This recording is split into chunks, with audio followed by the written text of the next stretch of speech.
I'm so confused.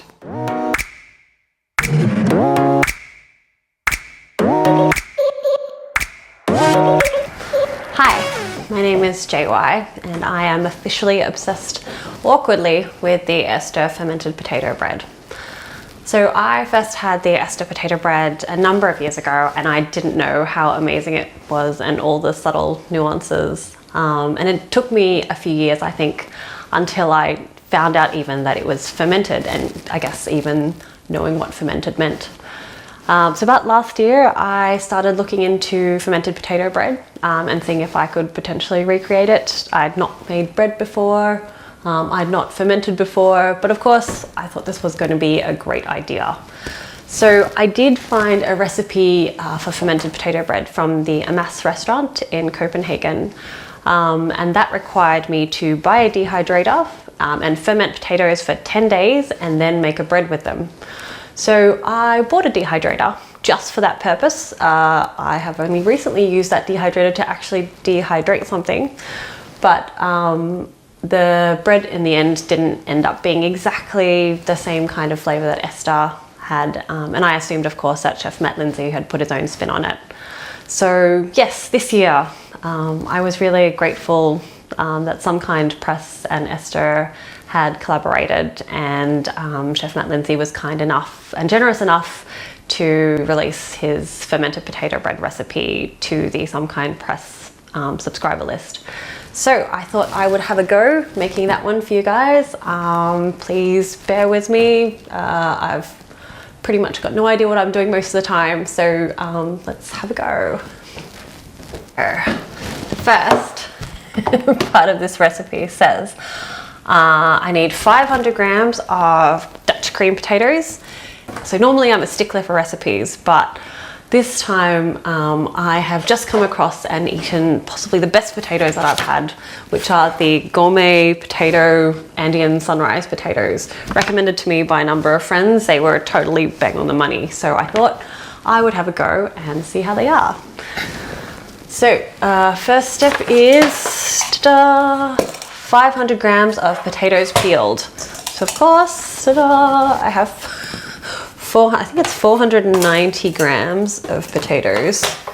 This is important because I need to know how much salt to put into the mix later for fermenting, because it has to be 2% of the weight.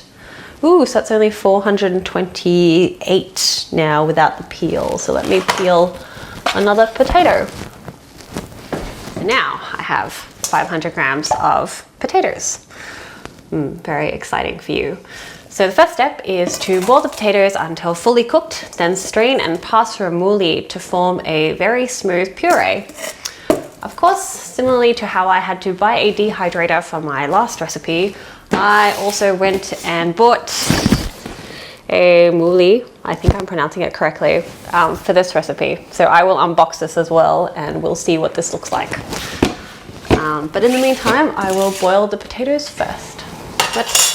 I'm so confused. And this comes off. This. Okay, but I'm gonna wash it first because otherwise that's pretty gross. Alright, now going to try and mouli this. Alright, let's have a go. Okay. Ooh, I didn't really know what I'm doing. I'm not really sure what this is doing. But anyway, do I put in more? Probably should have watched more videos. But anyway, here we are now. Oh, okay. It's like some potato going. Oh, okay. That's better. Now that I put some more in. Oh, that's so much smarter when you hang it on the sides. Great. Alright. There. Oh yeah. Okay, I can show you what it looks like. So, can you see this? I have no idea what I'm doing. There. I reckon it's 450. So if there's 450 in there, then I'm going to need approximately 9. All right, so I need 9 grams of salt. Oh, so this is Morton kosher table salt, so no iodine. Okay, 9 grams. 450 grams of potato. Now just mix that. Good. Well, I've sealed the bag twice. Great. And now I am going to put the potatoes into the bag. Okay, here's your bag quickly. Yes. I exercised yesterday, so I'm a little tired. And yes, exercise for me is a special event, so you have to forgive me. All right, so that's all in. Great. It's not very much. All right. So now close the bag up, and then we're going to seal. All right, so now I'm going to back seal it.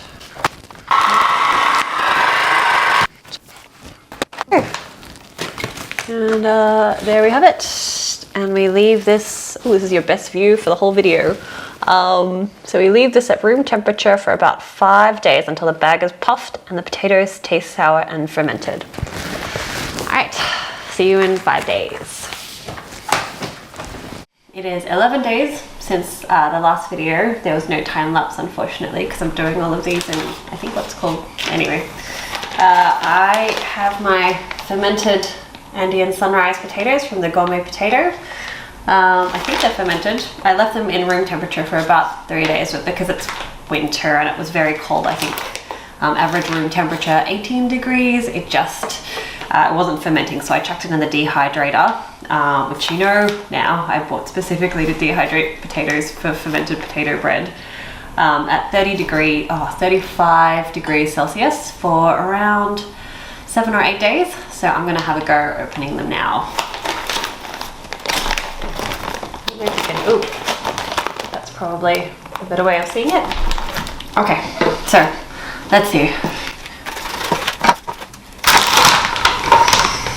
Ooh, okay, definitely fermented. It's nice and sour.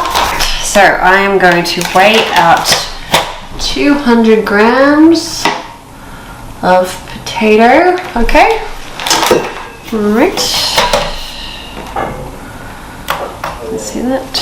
All right, 200 grams of potato. Ooh, okay, totally fermented. It's very fermented. All right. I think there was like 400 or so the last time I did this. I'm just gonna chuck it in. Okay, I'm gonna try this. It's gonna be interesting. Actually, again, it's just like salt and vinegar chips. Really good actually. Okay, first steps. I got my fermented potato puree, which you should be able to see. That's 200 grams worth of that.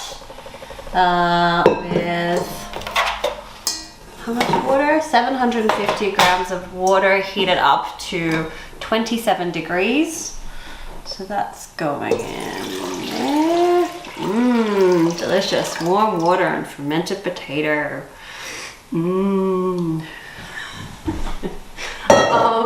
And then 200 grams of starter. So this is my starter. Great. Not that you needed to see it, but anyway, just so you know it's real. 200 grams of starter. Delicious. Obviously, okay. I was very lucky because I awakened my starter without reading this recipe first, so I didn't know how much I was meant to have, and I just made enough. Anyway, so 200 grams of starter, and then mix this together thoroughly. Okay? Oh, I was meant to mix it Oh, in the bowl of the stand mixer with the dough hook attachment attached. Okay, well that makes more sense. I'll use the actual dough hook. Oh, no, I think it's okay to just mix this a bit in here first because it's a little bit full on. It's a lot of liquid in here. Okay, so that's pretty well mixed. Great. Ooh, I'll move the gelato. I was going to eat gelato, and I've decided I'm not stressed enough. But we'll get there for sure. Alright, then add the rest of the ingredients. Okay, and mix at medium speed until smooth and elastic. So the rest of the ingredients is 900 grams of baker's flour. I use the whole grain milling baker's flour, which is so good. So I'm going to chuck that in. The spatula I just discarded. Okay. It's 900 grams of baker's flour. Please don't.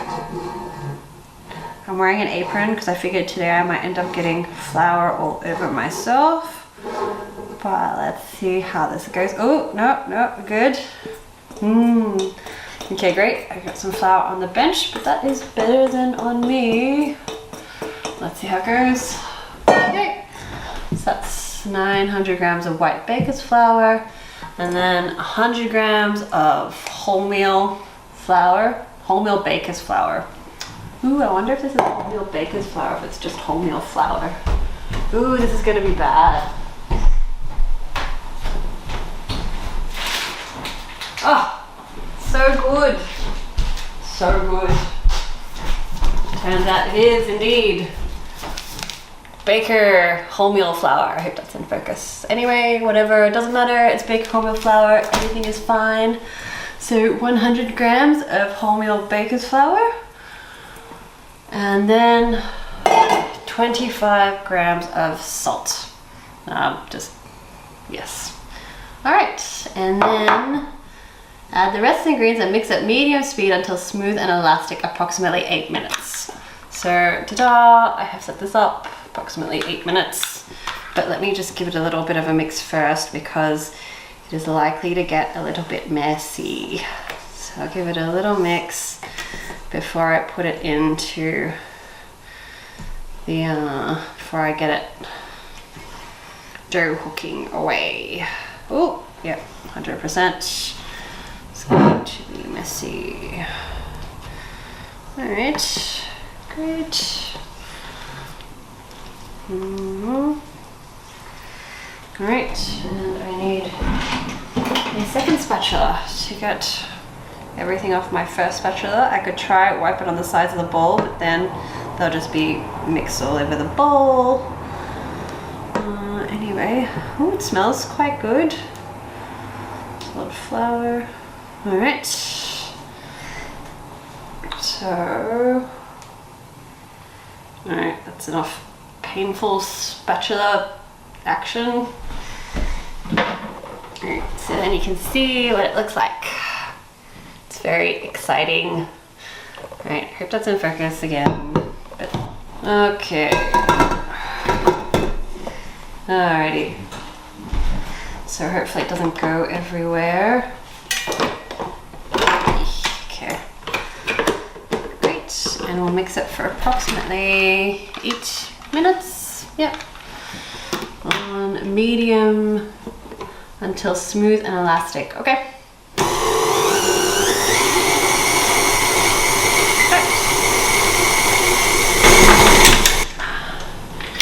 I've been looking at it as well, and it looks pretty good. It's quite stretchy and elastic. Let's move this into a bowl to bulk proof for 4 to 5 hours, giving a fold every 30 minutes or so. Great. Alright, I'll probably speed this up because this is a very painful thing to have to watch. Fantastic. Alright. Good. Okay. Alright. Actually, I don't need the extra bowl. I'll just proof it in this bowl. And that will really help with the washing up. Okay, this is a very big dough. All right.